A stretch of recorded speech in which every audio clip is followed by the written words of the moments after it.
Hi guys, welcome back or welcome to Switch to Life.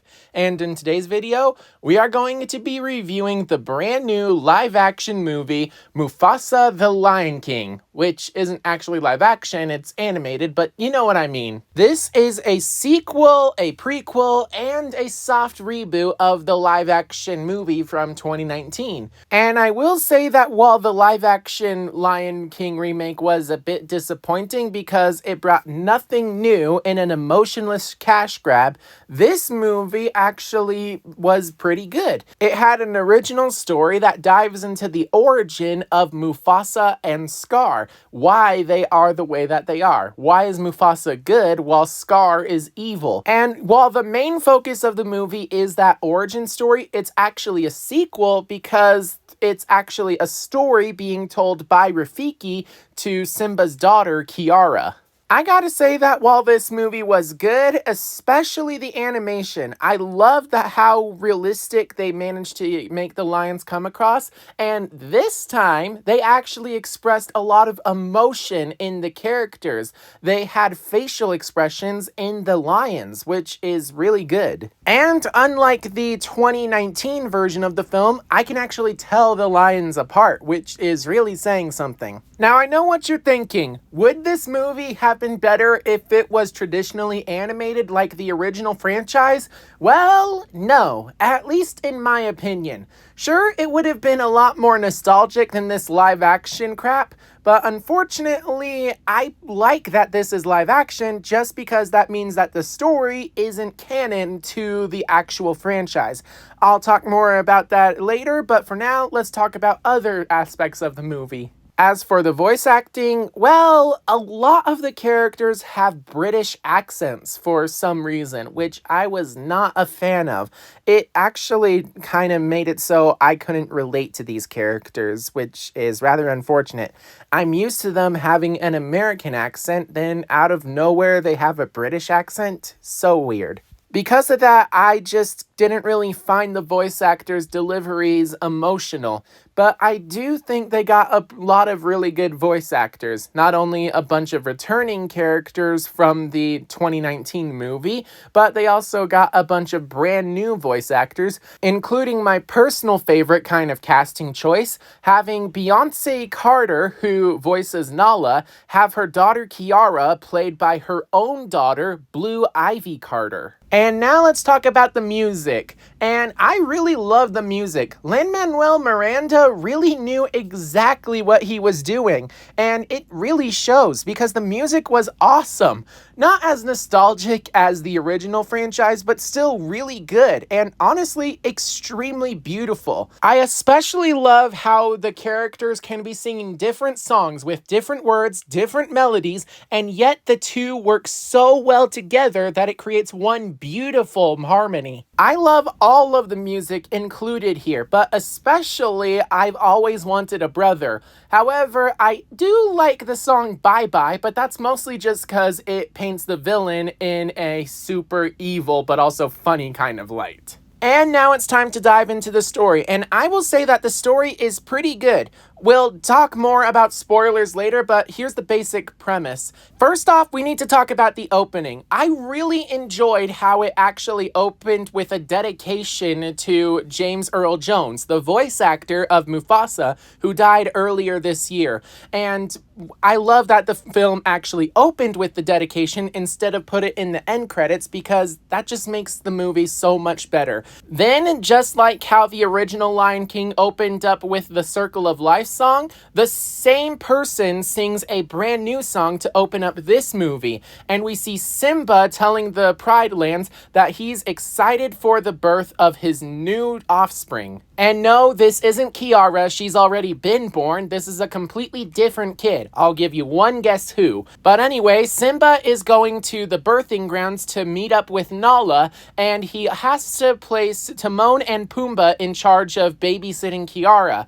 At the same time, he doesn't want them to scare her with any of their stories, so he wants to make sure that they are on their best behavior, which they are not. It doesn't help that this is the first time Kiara has been away from her parents for an extended period of time, and also that there's a giant storm coming. Luckily, Rafiki shows up and tries to calm her down with a story, The Origin of Mufasa. The story of how a lion cub like her grew from nothing into a legendary king. And throughout the story, Timon and Pumbaa often interrupt with points that Rafiki needs to add to the story, like a lot more humor, more meerkat. I really hated when they would interrupt the story because it was just a bunch of meaningless lines that was meant to add humor to an otherwise dramatic story, which is really sad. And now it's time for the actual story, which I thought was pretty good. Unfortunately, I do have a couple of notes. For instance, it's extremely predictable, not to mention the fact that I just hated one key aspect of it, like a very important aspect, to the point where even though I like the story, if they had just made one minor change, then the story could have been nearly perfect. And this is the part where we actually dive into the spoilers. So we first meet a young Mufasa alongside his parents, his father Masego and his mother Afia. And unfortunately, while they were traveling to a magical land called Malele, there's a rainstorm which at first seems to bring joy because it means water, but it's so much water that it actually causes a flash flood, and unfortunately it separates Mufasa from his family. Unfortunately, since Mufasa can't swim, he just sits on a log and floats downriver until eventually he meets Taka. And Taka is a young cub who decides to rescue him from a bunch of crocodiles. And I love the way that it's portrayed. Just like how Scar would claw at Mufasa to throw him off the edge of the cliff in The Lion King, here, Taka claws at Mufasa in order to pull him out of the water. Sadly, Mufasa is an outsider without a drop of royal blood in his system, which means that he will never be allowed into Taka's tribe. Luckily, Eshe, Taka's mother, decides to give him a chance and convinces Obasi, Taka's father, to allow Taka and Mufasa to race. If Mufasa wins, he's let into the tribe. If he loses, then he will be banished. So Mufasa and Taka race, and it's at this point that Taka tells Mufasa a fun secret. He always wanted a brother. So Taka throws the race, at which point when Mufasa wins, Obasi says that Mufasa will be allowed to stay, but he will live with the females of the pride, not the males. As time passes, we learn just how different the two aspects of the tribe are. While the females hunt and deliver food to the males just simply sit there ruling in majesty while they nap. That is really what it means to be a king, when you can just sleep all day and still express power, which is something that Obasi is trying to teach his son Taka. Yeah, I know, that is a very bad philosophy to be a king, but anyway, Taka just realizes that all they do is lay about all day, and he wants to do what the lionesses do, which is hunt and actually doing stuff. This is one reason why I hate Taka's origin story, because as a cub, Taka never wanted to be king, and yet in The Lion King, he kills Mufasa so that he can become king. It just makes no sense. And Mufasa is learning a lot of really great skills from the lionesses, including becoming a very excellent smeller. Sometimes he gets a trace in the wind of his parents, so he knows that they're still out there. Unfortunately, he never gets enough of a scent to know where to go, and he doesn't actually want to leave because that would mean abandoning his brother Taka. So he just stays there until one day, Eshe is attacked by a group of outsiders, a couple of white lions, and while Taka just stands there and does nothing because he's afraid, Mufasa lunges into battle and ends up killing one of the lions and chasing off the other.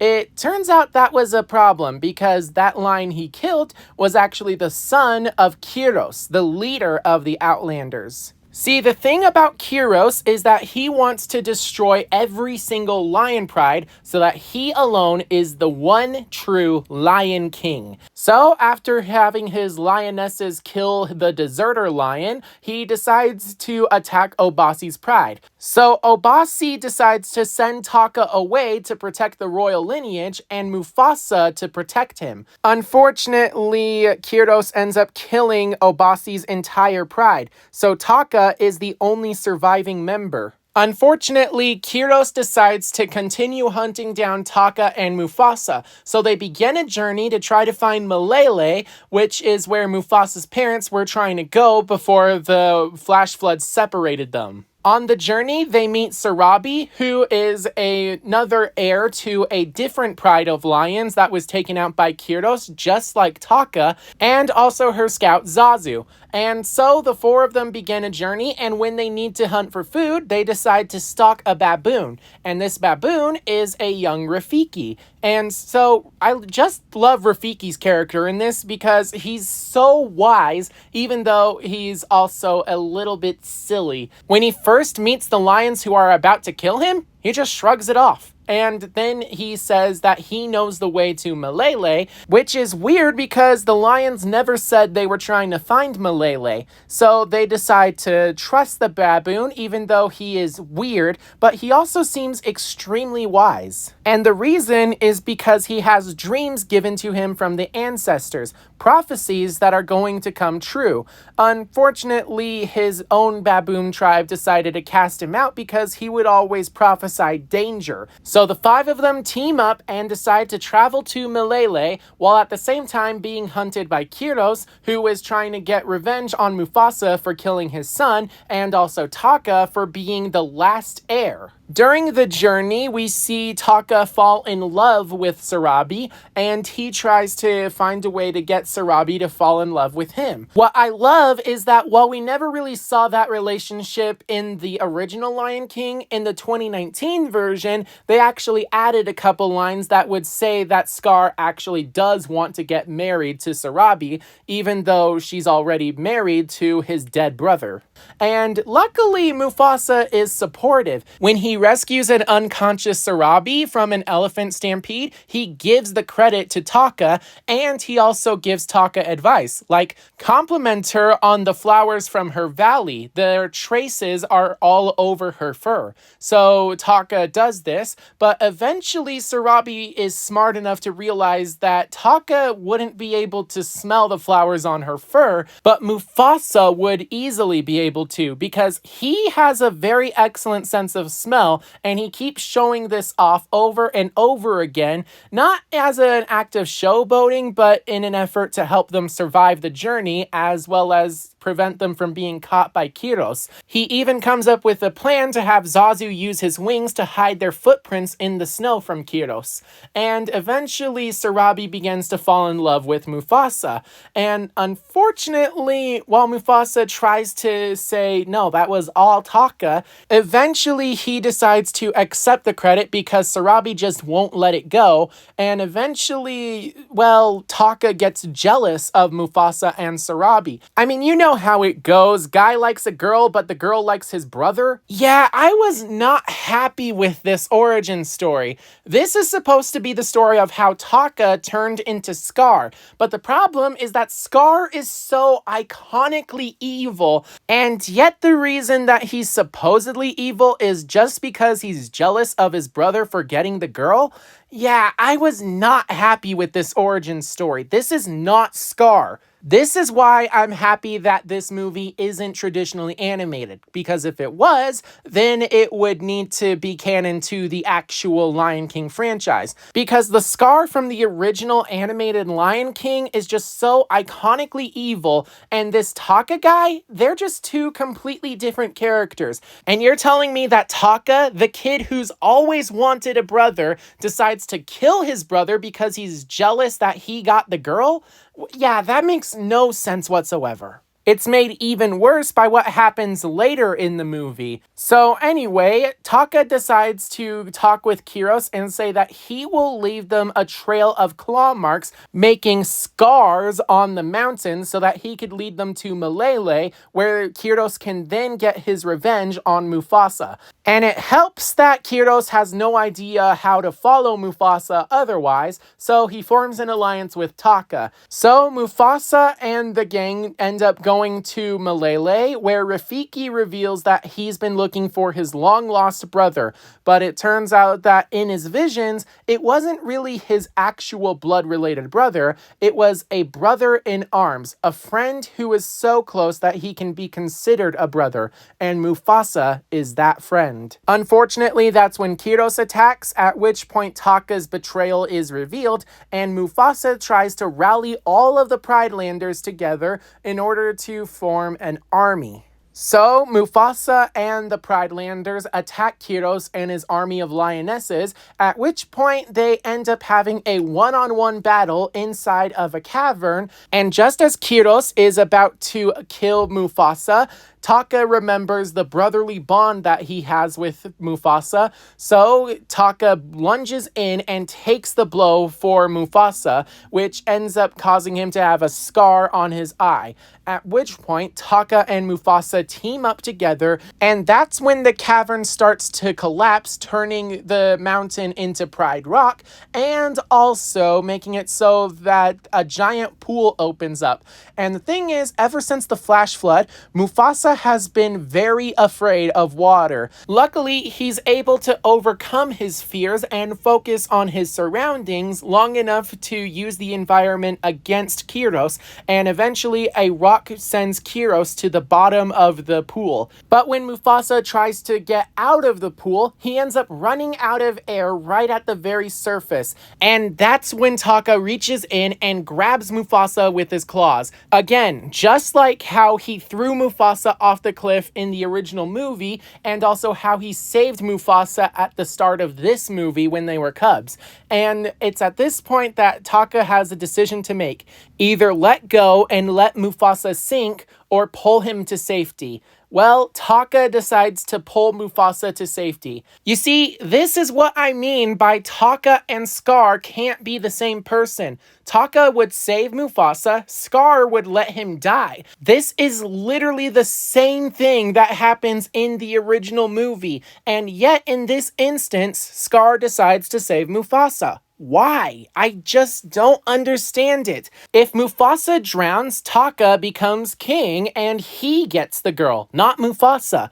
But if Mufasa lives, he becomes king because he's the one who rallied together the Pride Landers, and he gets the girl because he captured Sarabi's heart, not Taka. His whole life, he was told by his father, Obasi, that Mufasa would one day betray him, and yet he decides to save Mufasa anyway in this moment. It just makes no sense. Sure, it makes sense because Taka loves his brother Mufasa, but this isn't Scar. This is not the guy who wants to kill his brother. It makes no sense how these two characters can be the same. Anyway, Mufasa is rescued by Taka, at which point the Pride Landers support him and make him the king of the Pride Lands, even going so far as to name the newly collapsed mountain Pride Rock. And Mufasa finds his long-lost mother, and it's revealed that his father ended up dying. Whether it's of old age or because he died in the flash flood, I don't know. I kind of want to believe it's the flash flood, though, because it's a bit more dramatic. At which point, Taka apologizes to Mufasa and begs his forgiveness. Zazu says that Taka should be banished, but Mufasa says that Taka will always have a place to live in the Pride Lands, but he will never be able to say Taka's name because it hurts too much that Taka betrayed him. So Taka offers his own nickname, "Call me Scar," as a reminder of all the scars I made that led Kyros to us. And even though it's not mentioned, it's clear that it's also meant to represent the scar that he got on his eye, which he got by trying to save Mufasa from Kyros. Now, we fast forward to the present, and Kiara is afraid of the storm. This story taught her to be brave and face the storm, at which point both Kiara and Mufasa ascend Pride Rock and roar into the sky. Mufasa has become king of the Pride Lands, and Kiara has overcome her fear of the storm. And then Kiara goes down to reunite with her parents who returned from the birthing grounds alongside her brand new baby brother, Kion. And that's when the movie ends. Honestly, I was a pretty big fan of this movie. It was really good, but unfortunately, I just do not like Taka's origin story. That is like my one nitpick in the movie. How is it that he can go from being a cub who always wanted a brother to being someone who would kill his brother? That just makes no sense. I mean, I get it that he handed over Mufasa to Kyros because he was jealous, but then he realized he made a mistake and tried to save him not once, but twice. What I don't understand is how Mufasa would just go from being thankful that he was saved by his brother twice and then just change his name because saying his real name hurts too much. If it were up to me, I would tweak the ending a little bit. Make it so that Taka decides to jump in and save Mufasa from Kyros, only to get injured, at which point he would run away in fear, leaving Mufasa to fight against Kyros once again, all by himself.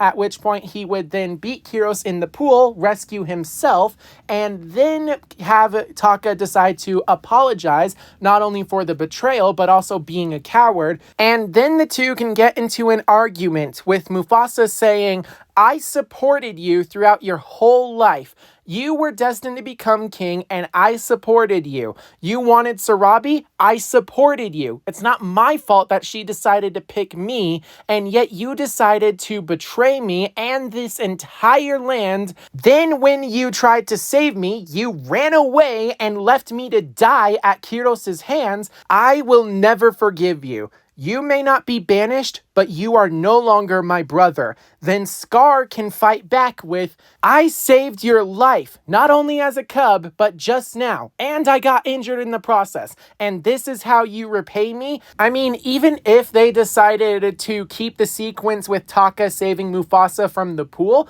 if they had an argument, it would have been so much better, because then we can see Scar actually feeling betrayed rather than just knowing that he's accepting that he betrayed Mufasa instead. Without that argument, I mean, it doesn't even need to be a fight, just an argument with words. And without it, it just feels like Taka is accepting that he's in the wrong. If we can get Taka to express his side of the story about how he feels betrayed by Mufasa, then it makes sense why he would want to kill Mufasa later. Without an argument, it's just Taka saying, "I made a mistake, but because you chose not to forgive me, I'm gonna kill you a couple years from now." That just makes no sense. Taka needed to express that he lost his whole world to Mufasa. Because Mufasa decided to kill Kyros' son, Kyros decided to kill Taka's father. Taka lost his father because of Mufasa. Taka lost his girlfriend because of Mufasa. Taka lost his kingdom to Mufasa. Granted, a kingdom that he didn't even want as a cub, but he still lost it to Mufasa. It just makes sense why he would want to kill Mufasa later. But without him expressing himself, it just hurts this movie, which is a real shame.